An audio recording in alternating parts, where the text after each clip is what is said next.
Sim, obrigado, pastor Léo. É um grande privilégio estar aqui, mais uma vez, nossa querida Igreja Batista Filadélfia do Bonfim. Foi mais ou menos por esta época, entre agosto e setembro de 1994, depois de 21 anos como membro desta igreja, saímos daqui em direção de Portugal. E ali estivemos durante 20 anos, até 2014. Ali está hoje o Centro de Missões, liderado pelo pastor Sérgio Renato Lima, e toda uma equipe que temos ali de pastores, quase todos formados pelo Centro de Missões em Portugal. Depois, em 2010, já iniciamos uma frente missionária em Espanha,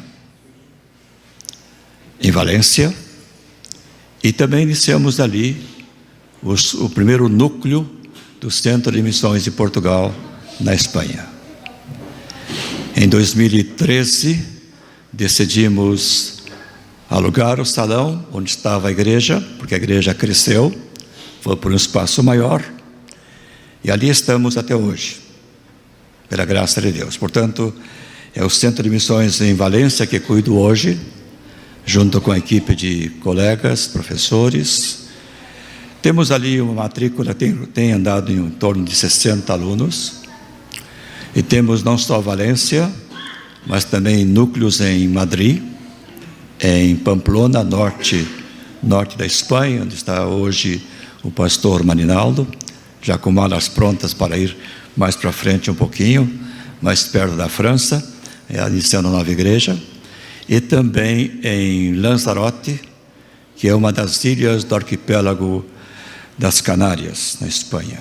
Ali temos uma boa igreja, e só ali temos um grupo de 18 alunos.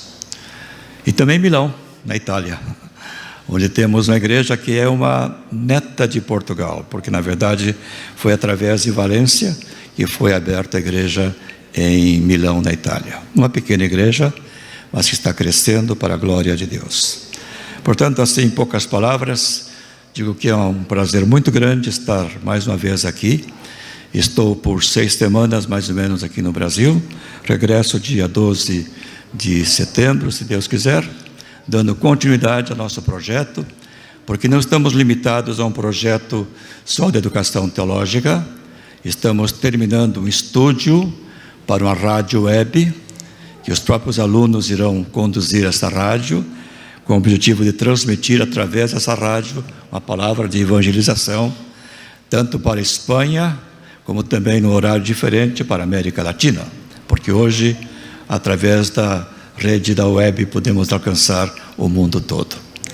Também estamos planejando, ali para Valência, ampliar o nosso curso que temos hoje, dando ênfase, pensando em professores futuros para expansão do trabalho missionário na Espanha, porque Espanha, já disse isso outra vez que passei por aqui, sobre Portugal, Espanha e Portugal têm apenas 1% de evangélicos. Apenas 1% de evangélicos. Quando chegamos aqui ao Brasil, sentimos inveja de todas essas grandes igrejas e todo esse crescimento fantástico que há nesse país. E não para assustar os irmãos, para dizer que porque estamos em Europa, não é porque é o primeiro mundo, chamado primeiro mundo, e a velha Europa, mas porque a Europa hoje é o continente menos evangelizado do mundo. Tem crescido o evangelho na América Latina, tem crescido o evangelho na África, tem crescido o evangelho na Ásia, na Oceania também, mas não tem crescido na Europa. Quer dizer, um crescimento muito lento. Somos, em média, 3% da população europeia. Esse é o desafio. Portanto, a Europa hoje, tenho dito em algumas igrejas, se hoje vivesse o apóstolo Paulo, tivesse aquela visão que teve do varão da Macedônia Ele deveria dizer, repetir, aliás, a palavra. Ele dizer, passa não só a Macedônia, passa a Europa, porque Macedônia era já a entrada da Europa, passa a Europa e ajuda-nos. Europa é o continente, repito, menos evangelizado do mundo hoje. Foi berço das grandes missões, dali saiu a nossa missão, Suécia, dali saíram outras missões, desde o século XVIII saiu dali o pai das missões modernas, William Carey. Portanto, a Europa tem uma história muito linda no seu passado. No seu passado. Hoje, a história não tem esses grandes pontos para serem elogiados. Precisamos muito das orações dos irmãos aqui, em favor desses projetos na Europa. Pastor Marinaldo, por exemplo, que vai enfrentar um novo desafio na terra dos bascos, que está aprendendo um novo idioma, para melhor se comunicar com aquele povo. Pertence à Espanha, mas é quase uma área isolada. Portanto, ele precisa de muitas orações. Nós também, em Valência. Portanto, obrigado, irmãos, por esse grande privilégio que tenho. Hoje, Dia dos Pais, interessante, é uma curiosidade. O Brasil é um dos poucos países que comemora o Dia dos Pais no segundo domingo de agosto. Porque 38 países no mundo, e é o número mais alto, comemoram o Dia dos Pais no segundo domingo de junho. Portugal e Espanha e mais 8 ou 10 países comemoram o Dia dos Pais no dia 19 de março, não no domingo, qualquer dia da semana, 19 de março. E na Suécia, onde vive o pastor Leif, minha filha, comemoram o Dia dos Pais no segundo domingo de novembro. Portanto, em parte, eu tenho o privilégio de receber 3 vezes no ano homenagem aos pais. As filhas e o filho que mora aqui no Brasil, a filha que mora na Suécia, e quando estou na Espanha. São datas diferentes. Esse assunto, Dia dos Pais, está muito relacionado ao tema que vamos falar hoje à noite. Vamos tratar do Pai Nosso. Já cantamos aqui 2 canções que têm parte desta oração ensinada por Jesus. Na primeira temos a parte inicial da oração, depois o final, chamada doxologia, uma parte muito linda do Pai Nosso, e depois a outra canção tem um pouco do miolo desta oração do Pai Nosso. Escrevi um livro, é o meu último livro, escrito recentemente, foi publicado na Espanha, mas está em português, os irmãos podem ler. Hoje estamos no mundo globalizado, não? E tenho apenas 10 exemplares, não tenho mais porque a mala não permitia trazer mais exemplares para o Brasil. Para os irmãos que quiserem, depois o pastor irá anunciar um pouco mais sobre esse livro. Pai Nosso. A pergunta que tenho aqui inicial é esta: o Pai Nosso é uma oração ou uma reza? O que acham os irmãos? O Pai Nosso é uma oração ou uma reza? Pode passar o segundo. Uma oração ou uma reza? Nós que vivemos num país católico, e Espanha também é um país católico, temos a sensação de que este Pai Nosso é uma reza católica romana. Estou equivocado? Não é este o pensamento que está na cabeça de muita gente? Parece assim mais uma reza. Bom, em parte temos razão de pensar assim, porque no século VIII, o Pai Nosso passou a ser parte de uma prática católica romana que se faz com o rosário, com o terço. E aqui está escrito por quê. O rosário que entrou em moda no século VIII foi para que os leigos, quer dizer, aqueles que não eram sacerdotes e não eram os monges liam os salmos para a sua devoção diária. E a Igreja Católica inventou, portanto, o rosário para ser um devocional dos leigos. E esse devocional tinha como norma rezar 5 Padre Nossos e depois, intercalado, 10 Ave Marias para cada Pai Nosso.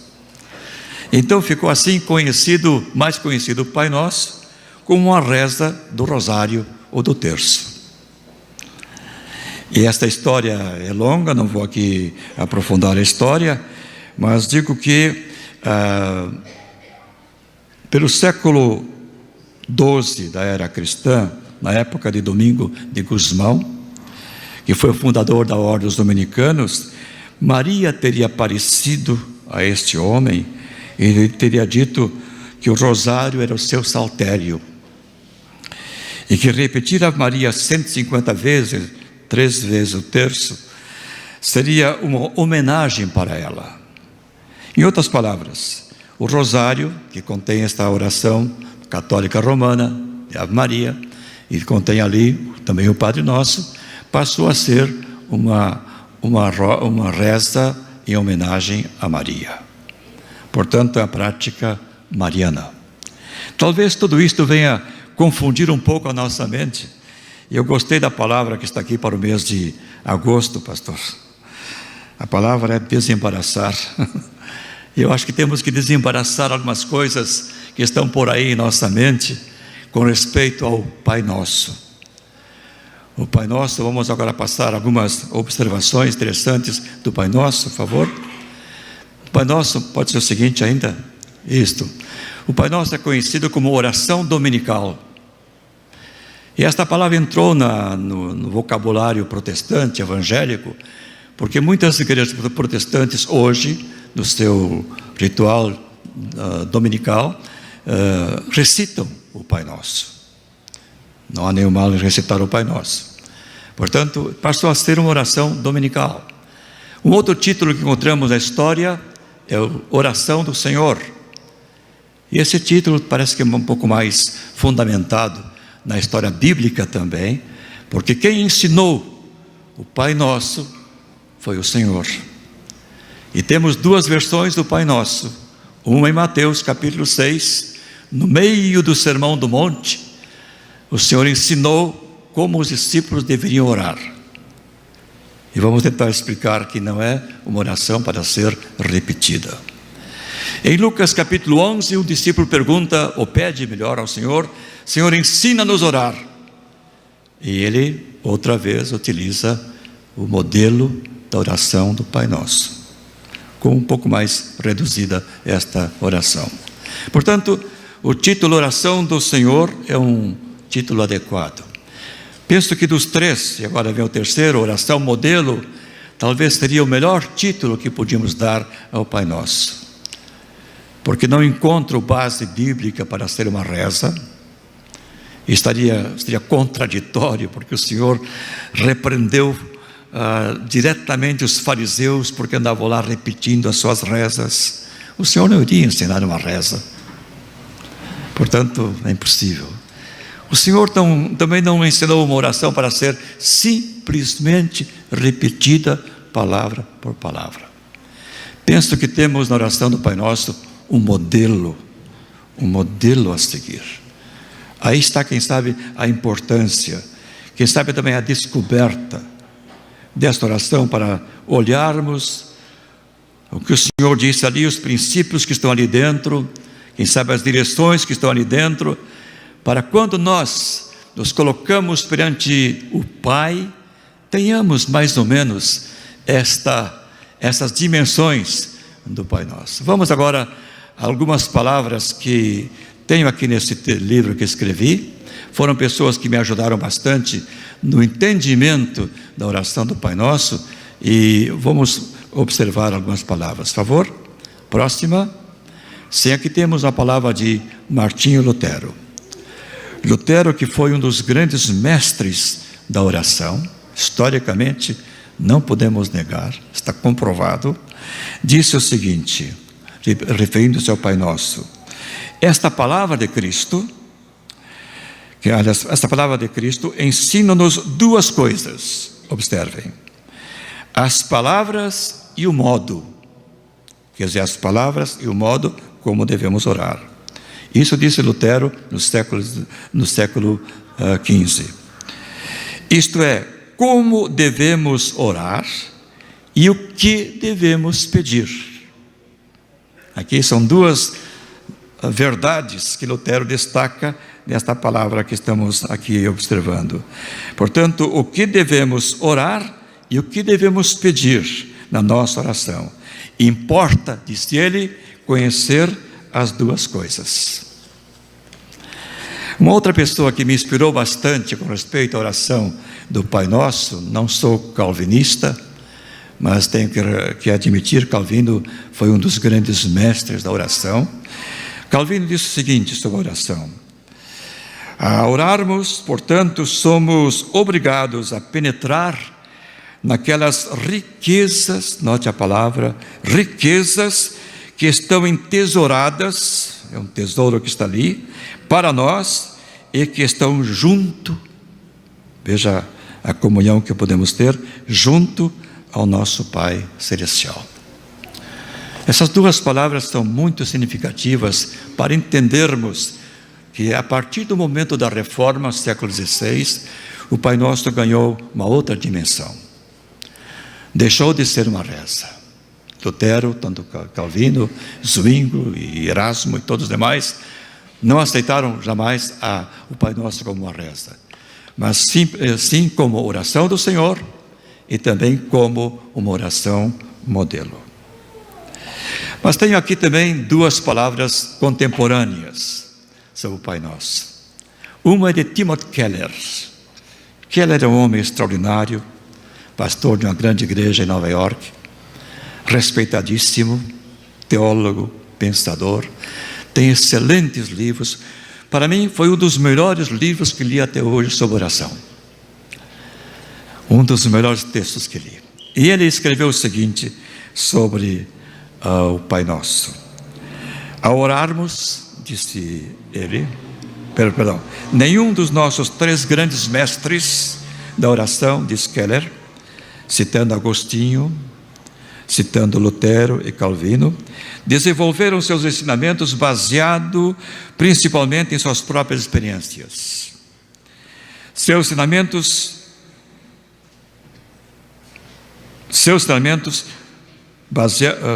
em cada caso, o que eles acreditavam e praticavam em relação à oração surgiu de sua compreensão da magistral oração, a oração do Senhor, em Mateus 6, 9 a 13, no centro do Sermão do Monte.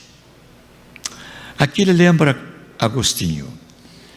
E desculpe fazer esse parênteses, porque às vezes também temos alguma coisa para desembaraçar em nossa história. Há por aí uma história que não é história. A Igreja Católica Romana, e quem quiser se aprofundar, leia um teólogo e um historiador romano, Hans King, num excelente livro, ele mostra isto como católico romano, que a Igreja Católica Romana surgiu depois do século V da era cristã, entre o V e o XVI, quando a Igreja de Roma foi se tornando a Igreja do Imperador Constantino, depois os demais imperadores, e aquele bispo de Roma foi se tornando mais forte, e foi se tornando, portanto, a igreja que conhecemos hoje como católica romana. E, portanto, quando falamos em Agostinho, estamos no século IV da era cristã, não existia igreja católica, não podia ser bispo católico, mas era um crente admirável. Um homem que teve uma experiência profunda de conversão. Foi um homem que viveu na profundidade do pecado. Ele fala isto. Confissões, um dos seus grandes livros. Ele fala do drama de ser pecador. A sua mãe, Mônica, orava diariamente pelo seu filho. Veja como a oração sempre tem valor. Agostinho ele morava no sul, no norte da África, nasceu ali, por isso é de Hipona, foi para Milão para conhecer um grande orador, que era um pregador também naquela época, e ao ouvir as pregações daquele homem, Agostinho se converteu, e tornou-se o grande pensador da igreja depois do apóstolo Paulo e antes de Lutero. Quero dizer isto para dizer aos irmãos, quando falamos de Agostinho, estamos falando de um homem que foi um cristão, um servo de Deus, um grande pensador, e que falou muito sobre a prática da oração. Por isso, Keller o menciona junto com Lutero e Calvino. Agora há uma quarta e última palavra sobre o Pai Nosso, que é também de um homem contemporâneo. Ele vive, é um canadense, vive na Inglaterra, é pastor de uma igreja na Inglaterra, e ele diz o seguinte sobre o Pai Nosso: acima de tudo, a oração do Senhor é um texto teológico, disse ele, pois ensina a respeito de Deus, e o ensino a respeito de Deus é teologia, disse Bray. Além disto, a oração do Senhor o faz de modo coerente e, portanto, seu ensinamento deve ser considerado sistemático. Por esta razão, pode-se dizer que se trata da mais antiga expressão existente da teologia sistemática, para os professores e seminaristas pensarem um pouquinho. E sabe-se que, ao menos em substância, ela procede dos lábios do Senhor. Esta palavra de Bray ajuda-nos a entender que esse texto é muito importante. Vale a pena parar, pensar, refletir, observar e depois aplicar em nossa vida de oração. Queremos, portanto, agora olhar rapidamente um pouco sobre o conteúdo, assim uma palavra muito rápida, porque o tempo não permite, um pouco sobre o conteúdo de forma geral do Pai Nosso. E eu aproveito também de Keller esta ideia de que o Pai Nosso tem dimensões. E quando nós cantamos aqui a primeira canção sobre o Pai Nosso, é a dimensão que pode ser dita para cima. Parece que é evidente que o Senhor ensina que toda oração que fazemos deve ter algumas dimensões. Isto Keller fala no seu livro. E eu agora transporto para o Pai Nosso e vejo no Pai Nosso também essas dimensões, como nós cantamos, uma dimensão para cima. Que a dimensão para cima é aquela que exalta o Senhor Deus como Deus Santo, que tem todo o poder, o reino. Pedimos que o seu reino venha até nós e pedimos que a sua vontade seja feita. É uma oração direcionada, uma dimensão direcionada para cima. Mas também o Pai Nosso tem a dimensão para dentro de nós. Aliás, toda oração deveria ter esse envolvimento interior. Do contrário, são palavras. Portanto, o Pai Nosso tem essa dimensão para dentro. Mas também o Pai Nosso tem a dimensão para fora. Se tivéssemos tempo, pastor, 3 dias ou 4 aqui, podíamos estar aqui estudando um pouco mais sobre essas dimensões do Pai Nosso. Não temos tempo para isto, portanto vamos ter que nos concentrar numa delas. Já escolhi qual que eu vou falar hoje.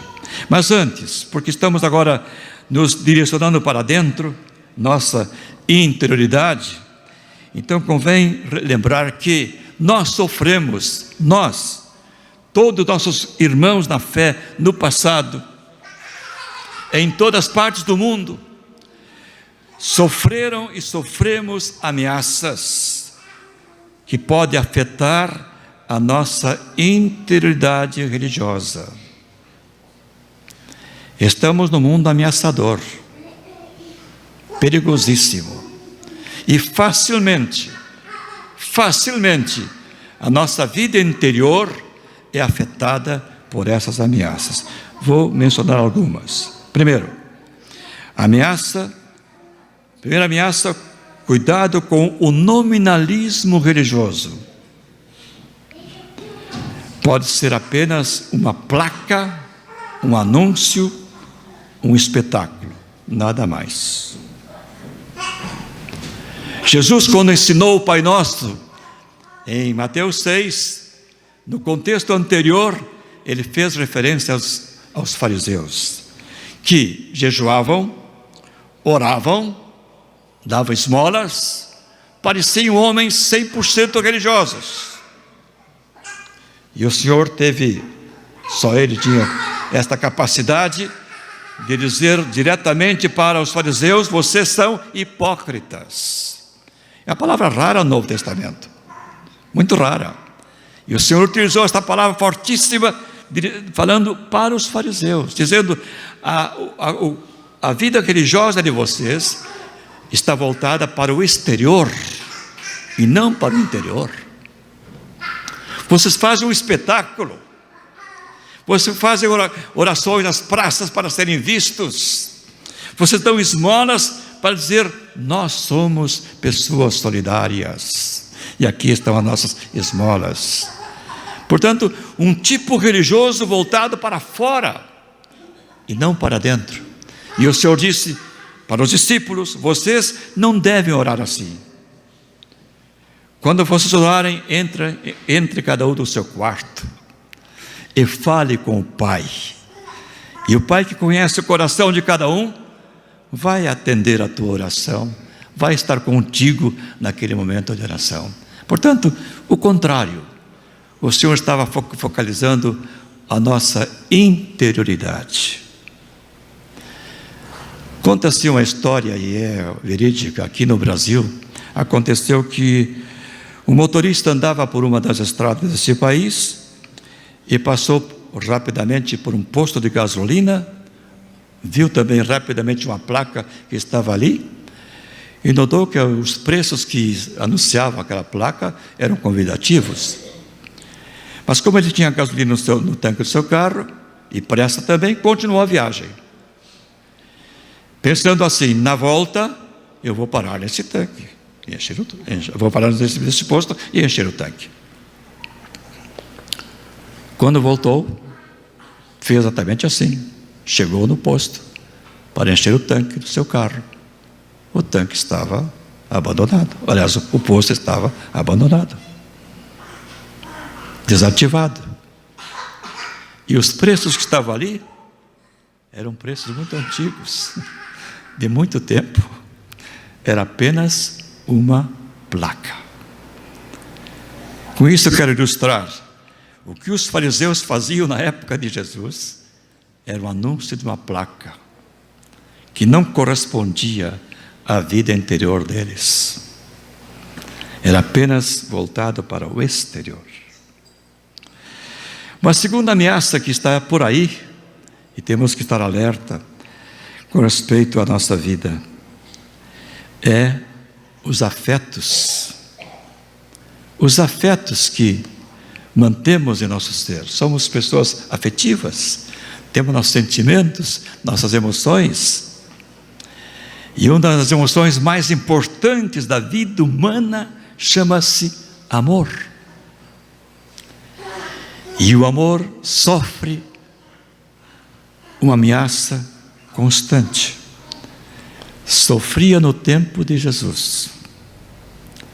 E ele, no capítulo 24 de Mateus, quando faz seu último sermão, um sermão profético, ele adverte os seus discípulos, dizendo: cuidado, por se multiplicar a iniquidade, o amor de muitos se esfriará. Capítulo 24 de Mateus. O Senhor já avisou sobre esta perigosa ameaça. Ameaça de um amor frio. E quando lemos Apocalipse, capítulo 2, primeira carta das 7 cartas do Apocalipse, a igreja ali em Éfeso, o Senhor observa algo negativo naquela igreja, dizendo: foi melhor, agora é pior, porque vocês deixaram o primeiro amor. Quando pensamos em oração, e quando pensamos no Pai Nosso, temos que lembrar que este afeto é necessário, é básico, para que a nossa vida tenha sentido e a nossa oração tenha atenção divina. Quando nossas palavras expressam o nosso amor ao Deus eterno que nos criou, ao Deus eterno que nos amou e que nos salvou também. E mais uma ameaça com respeito aos afetos. Também temos essa advertência no Novo Testamento, é a gratidão. E o Senhor contou, aliás, o Novo Testamento conta a história daqueles 10 leprosos que foram curados por Jesus. Quantos voltaram? Quantos voltaram? 1. E o saudoso Joia Júnior, que talvez muitos irmãos não se lembrem, foi um homem muito ativo numa das rádios aqui de São Paulo, foi deputado federal, um crente batista, escreveu vários livros de poesia, e numa das poesias ele fala dos 10 leprosos.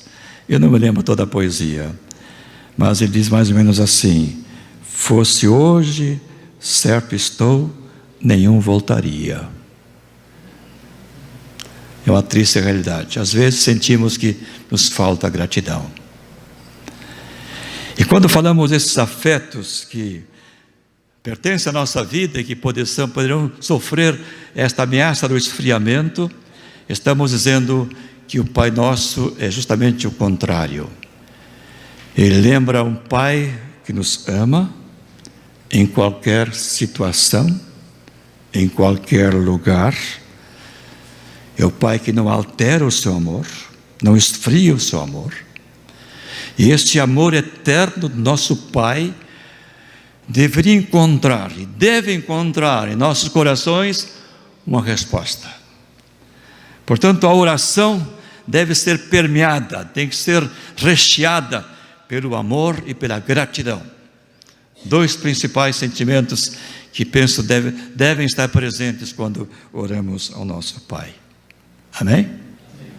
Vamos, portanto, ao tema desta noite. O tema desta noite vai ser, pode passar para os irmãos que estão acompanhando, verdades inspirativas sobre a dimensão para dentro. Então vamos escolher hoje para dentro no Pai Nosso.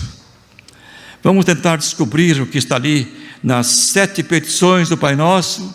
Não vamos comentar as 3 primeiras, porque são petições para cima, dimensão para cima, mas há 4 petições do Pai Nosso que tem tanto a dimensão para dentro, como também a dimensão para fora. E eu queria pensar um pouquinho com os irmãos aqui sobre essas dimensões para dentro, para nossa interioridade, com convicção de que o Pai Nosso nos ajuda a entender a importância de orar com palavras sinceras e com coração. A importância de não repetir palavras apenas por repetição, mas buscar palavras que tenham significado diante do Pai e significado também para a nossa vida. A oração só vale quando tem significado. E essas petições centrais do Pai Nosso nos mostram que essas verdades, são verdades que estão ali, nos ajudam em nossa interioridade. Vamos começar pela primeira. Primeira verdade desse miolo do Pai Nosso. É a figura que alguns comentaristas utilizam, comparando o Pai Nosso como se fosse partes, diríamos assim de forma muito rude até, que é quase como um sanduíche. Há uma parte superior, uma parte inferior, mas há um miolo ali dentro. E Pai Nosso é uma coisa parecida, para simplificar.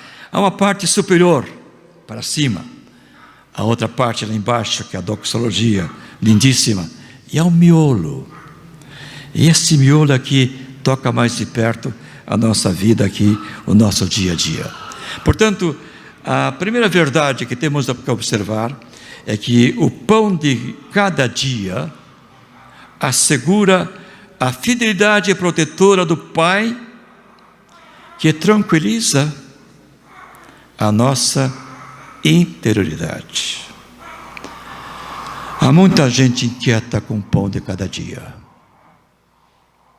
Não só nesse Brasil que tem tantas situações distintas quando se fala em economia, mas também em países como país da África e Ásia, onde a falta do pão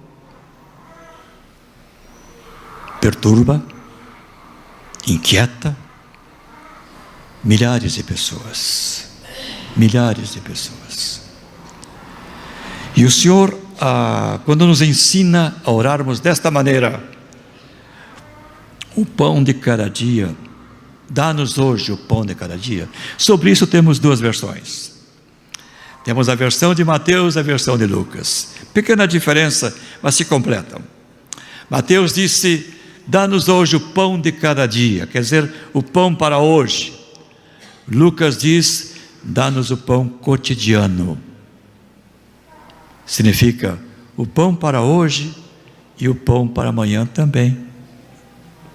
Já estava na sua oração pedindo a provisão para o dia de amanhã. Algum pecado nisto? Não.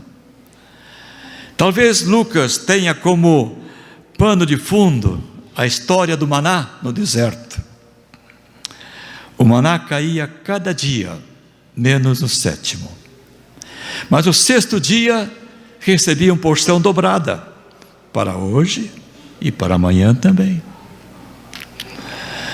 O nosso Deus tem esse cuidado de nos alimentar. E se não vamos jamais culpar a Deus pela falta de alimentos no mundo. Esta é uma acusação indevida que algumas pessoas fazem. A provisão divina como um Deus criador está comprovado. O mundo tem alimento para todos. O que está acontecendo é uma distribuição equivocada. Enquanto alguns têm muito, outros não têm nada. Não culpemos ao Criador, porque Ele tem dado o suficiente para todos. Culpemos a política de alguns governantes, culpemos a ganância de outros, o indiferentismo de outros também, que não pensam nos que estão morrendo de fome, mas não vamos culpar a Deus. Deus provedor, a Bíblia diz tranquilamente, para nos tranquilizar também, diz que o Pai alimenta os pássaros. Sempre eles têm o que comer. E a pergunta que o Senhor faz imediatamente é esse Pai que alimenta os pássaros, e vocês que valem muito mais do que um pássaro, não têm a provisão divina? Sim. O Pai que alimenta os pássaros é o Pai que tem providenciado da parte dele o alimento suficiente para toda e qualquer pessoa aqui neste mundo. Falta o entendimento político, o querer fazer as coisas para que todos tenham o seu pão de cada dia. Esta oração do Senhor tem um pouco desta tranquilidade, especialmente para aqueles que confiam na provisão divina e esperam na provisão divina. Eu queria dizer, esta oração é um estímulo para olharmos um pouco mais para cima, reconhecermos que o Pai é o Pai provedor. Estou há 24 anos no contexto missionário da CIB e posso dizer, até hoje não faltou o pão de cada dia. O Deus provedor sempre me deu o pão de cada dia. Tenho experiência nesta área e tenho visto também na vida de muitas pessoas que levantam seu olhar para o céu e buscam no recurso divino a base da sua súplica. Podes confiar, meu irmão, porque essa certeza temos: o Deus que cuida dos pássaros também cuida de ti. Amém? A segunda verdade que temos na oração do Pai Nosso é sobre o perdão.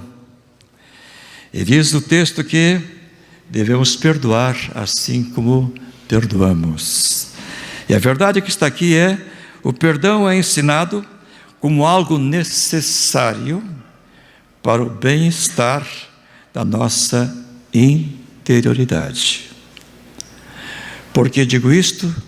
Porque tenho encontrado pessoas com sérios problemas espirituais por causa da falta do perdão. Não só dentro das igrejas, fora das igrejas também.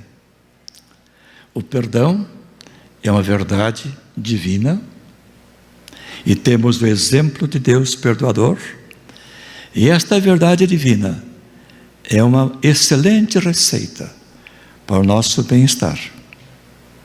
Vou contar aqui 2 histórias, teria 3, mas o tempo não permite. A primeira história aparece num livro de Max Lucado, um autor contemporâneo, muitos irmãos o conhecem. Ele conta a história de 2 fazendeiros que tinham uma briga, longo tempo, por um pedaço de terra entre as 2 fazendas. Um dizia, este pedaço de terra é meu, o outro dizia a mesma coisa. Brigaram. Eram inimigos. E o fazendeiro mais velho ficou doente, estava acamado, estava pensando, acho que eu vou morrer. E nesta reflexão disse, não quero morrer sem resolver esse problema. Mandou chamar o vizinho. O vizinho, temeroso, porque a briga já era longa, foi à casa do fazendeiro mais velho.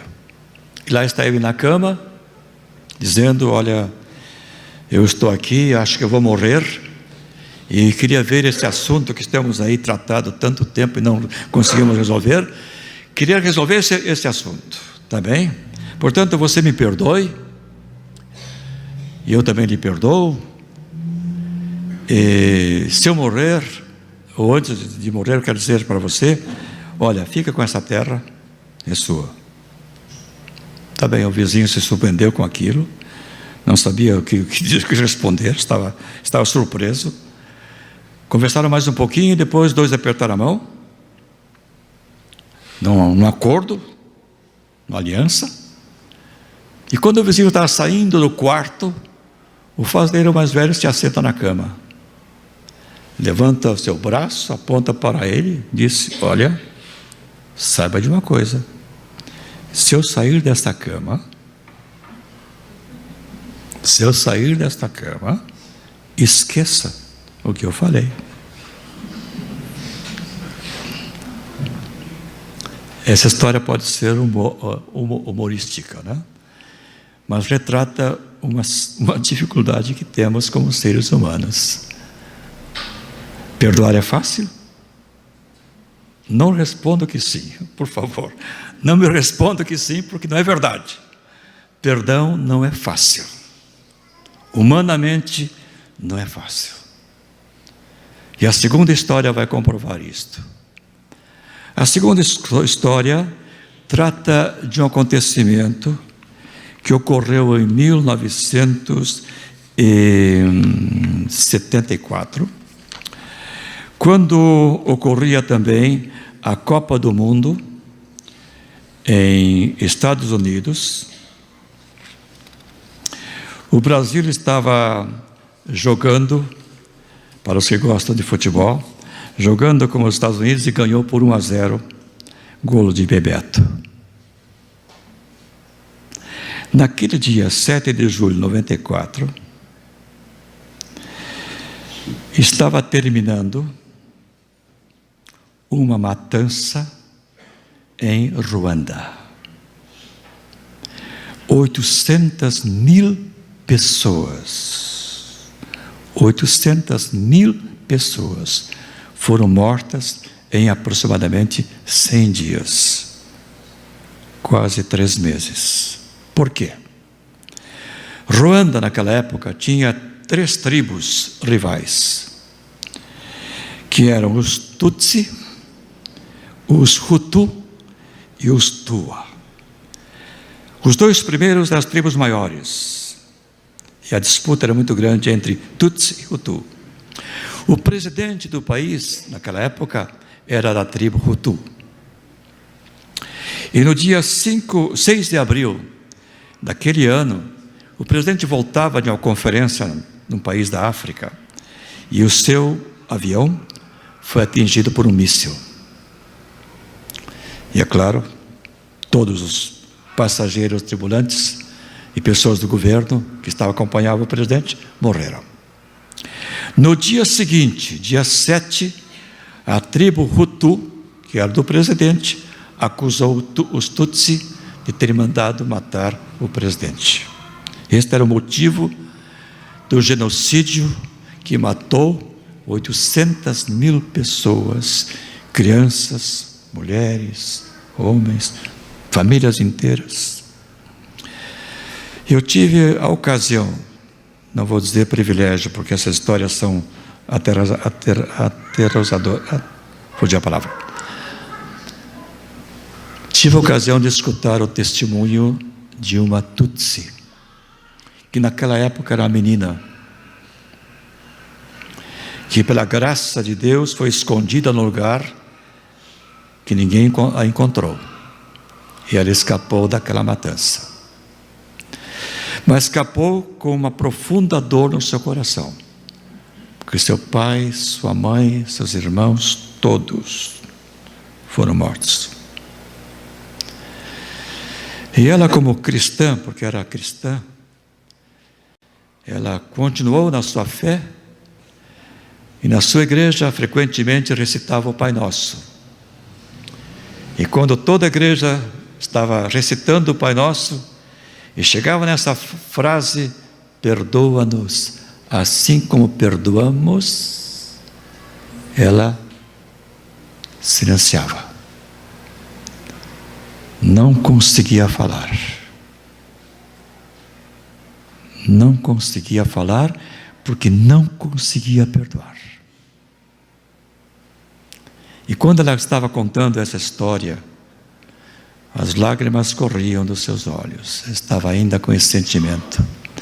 Foi uma experiência amarga, anos e anos. Ela viveu como cristã, mas não conseguia falar essas palavras do Pai Nosso, porque não conseguia perdoar. Até o dia quando ela, parece que alguém falou no seu ouvido e disse: leiam mais uma vez esta frase. Abra sua Bíblia em Evangelho de Mateus capítulo 6. Leia o Pai Nosso e pare sobre esta frase que você não consegue dizer. Observe esta frase cuidadosamente. Ela parou, leu uma vez, duas, três, e o Espírito Santo começou a trabalhar dentro dela, porque Ele é o nosso grande auxiliador, para entendermos aquilo que a nossa mente às vezes não entende. E ela foi entendendo que perdoa-nos é presente. Assim como, para sermos mais fiéis ao texto grego, assim como temos perdoado aos nossos devedores.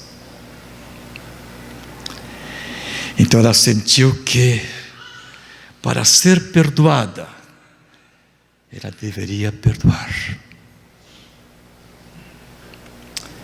Esta hora foi a hora mais difícil de sua vida como cristã.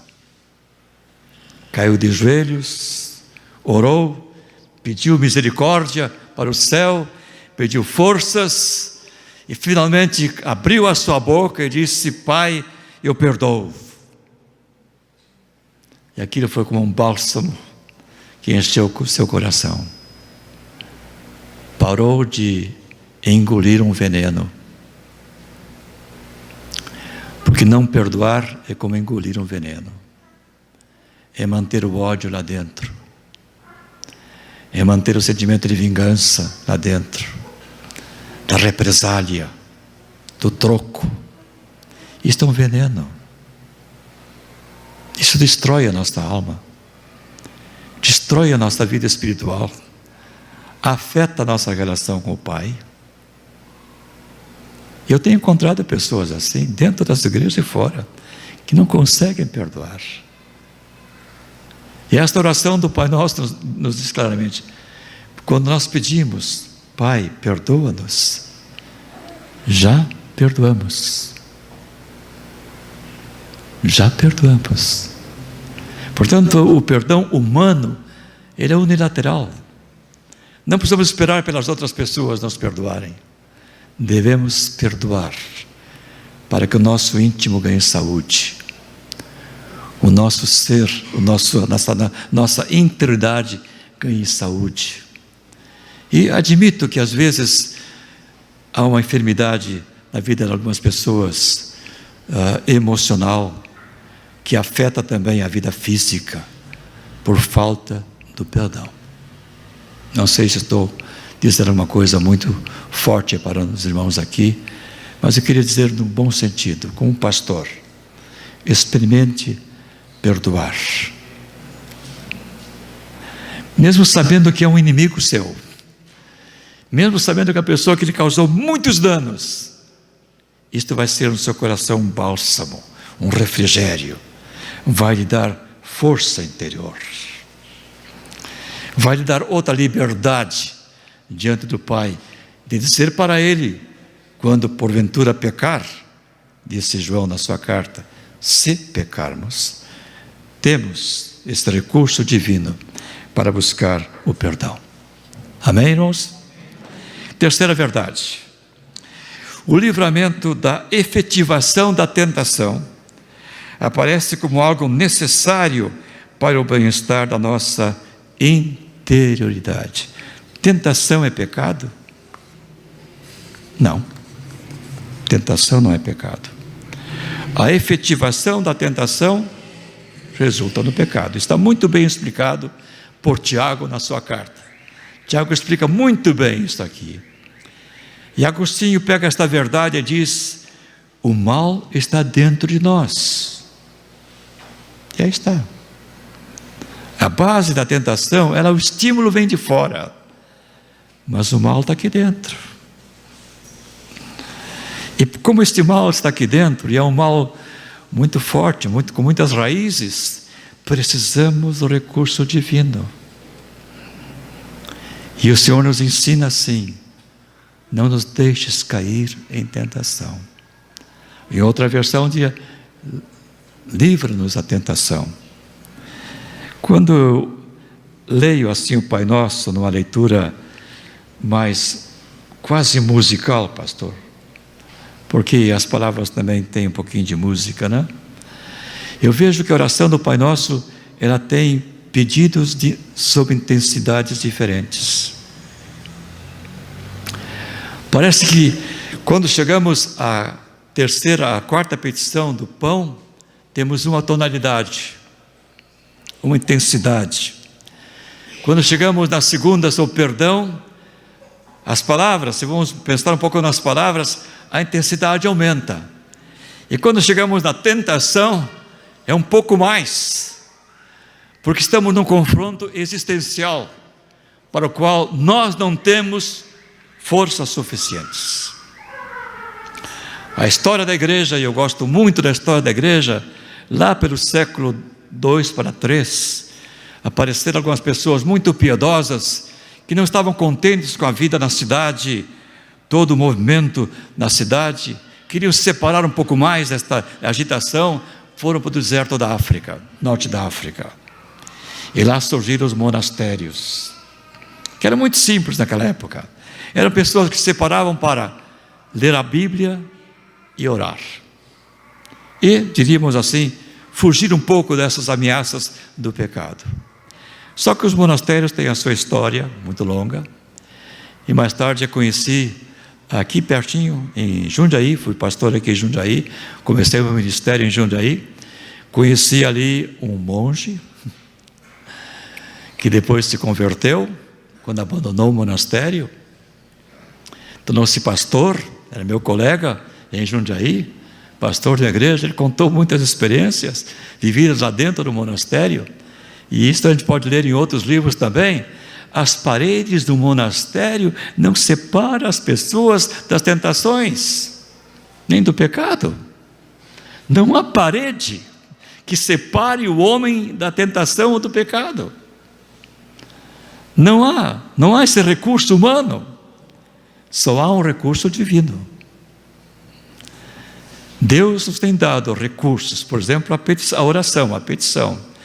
Deus tem dado esta palavra, que alimenta a nossa alma, e a palavra tem um efeito fortíssimo sobre as tentações. E temos o Espírito Santo dentro de nós, nos ajudando também.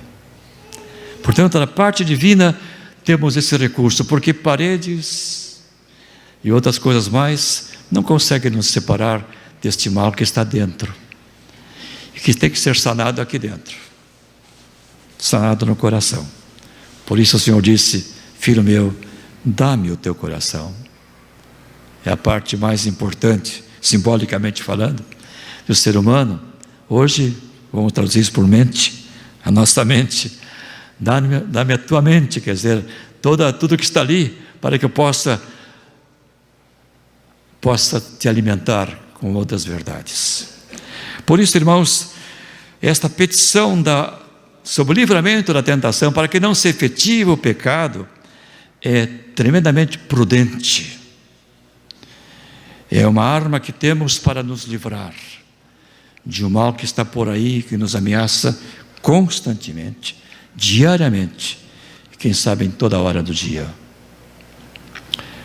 A oração do Pai Nosso tem esta atualidade, que nos ensina do recurso divino para nos livrar das tentações.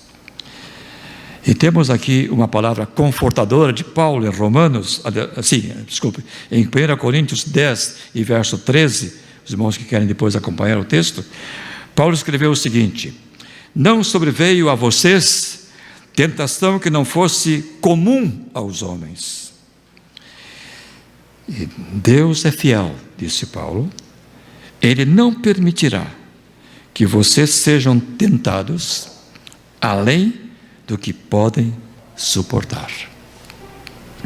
Esta é uma das palavras confortadoras que temos da parte do apóstolo Paulo, na carta de Coríntios, capítulo 10, verso 13. Mas temos uma outra palavra, aqui eu recordo outra vez Lutero, e esta palavra aparece num livro que o pastor Elben César, aquele que criou a revista Ultimato, criou o Centro Evangélico de Missões em Viçosa, e escreveu muitos livros, e um dos livros é Conversas com Lutero. E nesse livro, Elben cita uma frase de Lutero que diz o seguinte, notem, Lutero disse: quando alguém ora, nunca está ajoelhado sozinho. Às vezes pensamos que estamos sozinhos. Às vezes pensamos que estamos esquecidos de Deus. Verdade? Às vezes pensamos que estamos abandonados, que Deus nos abandonou. Engano, engano. Quando alguém ora, ou sempre que alguém ora, nunca está ajoelhado sozinho. Esta palavra lhe ajuda a persistir na sua oração, com essa certeza de que você nunca foi abandonado, jamais, nunca será abandonado, jamais. Deus está contigo, ao teu lado, para te ajudar em qualquer situação da vida. É o eterno Emmanuel, Deus conosco. Amém? Agora vamos para a última, e aqui terminamos. A última verdade: a libertação das perversas intenções do maligno protege a nossa interioridade. E aqui eu penso que esta última petição do Pai Nosso, livra-nos do mal, que tem direção direta ao maligno, e os tradutores têm essa tendência mais para o maligno, como substantivo que indica uma pessoa. Livra-nos do maligno não é uma oração passiva. É, quem sabe, e aqui está a minha conclusão, que este ponto é o ponto em que o suplicante pede com mais intensidade, porque, repito, está nesse confronto existencial entre o bem e o mal. sente dentro de si uma tremenda inclinação para fazer aquilo que o maligno quer, e está agora pedindo auxílio divino, e pedindo ao mesmo tempo: Senhor, livra-nos do maligno. Este é quase um brado de guerra.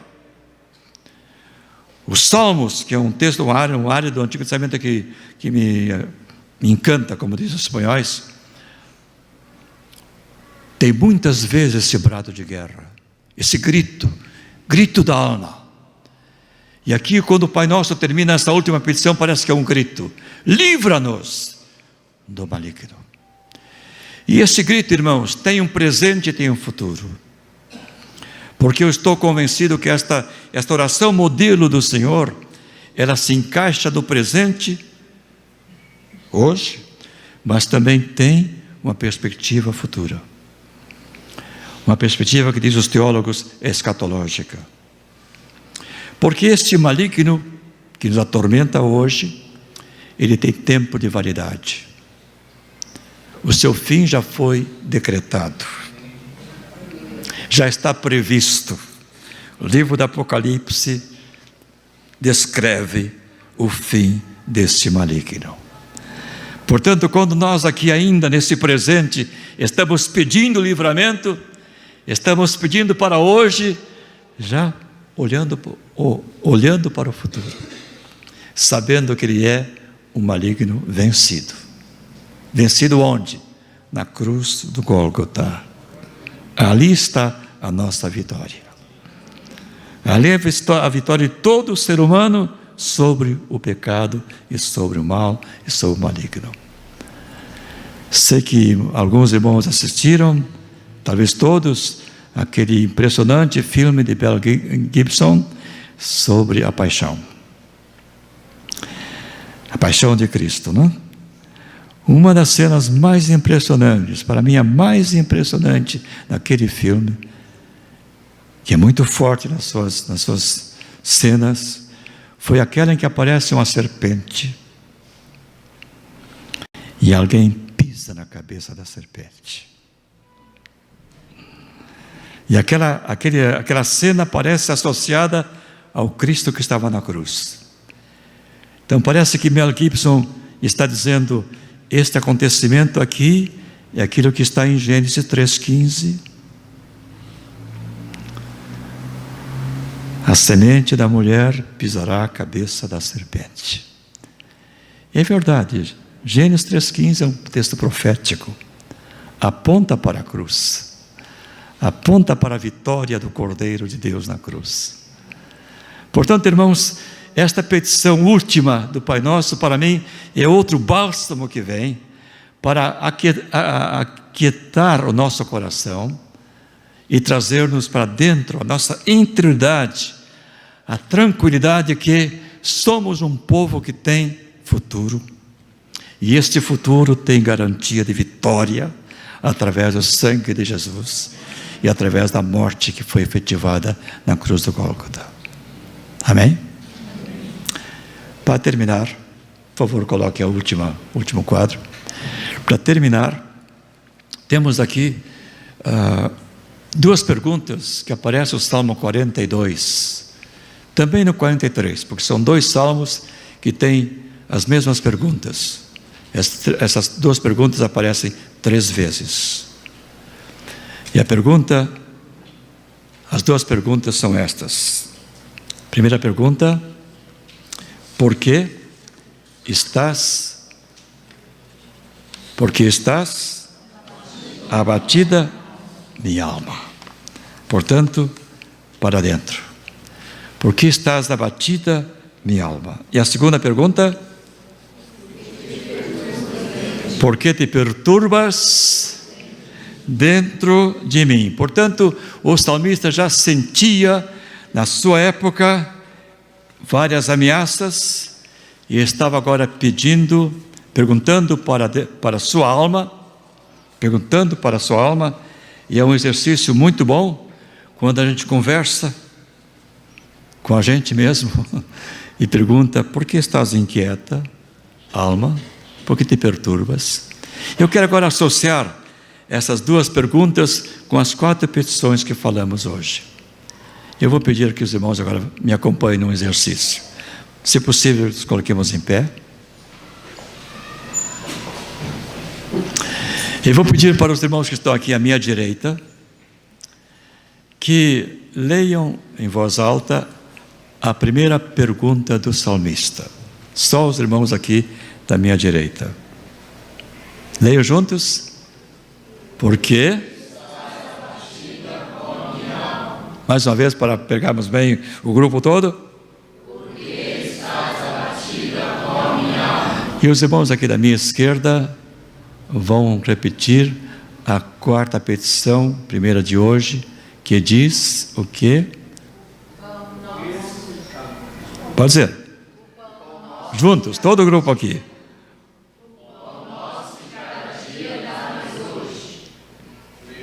Sim. Agora os irmãos aqui leiam a 2ª pergunta do salmista.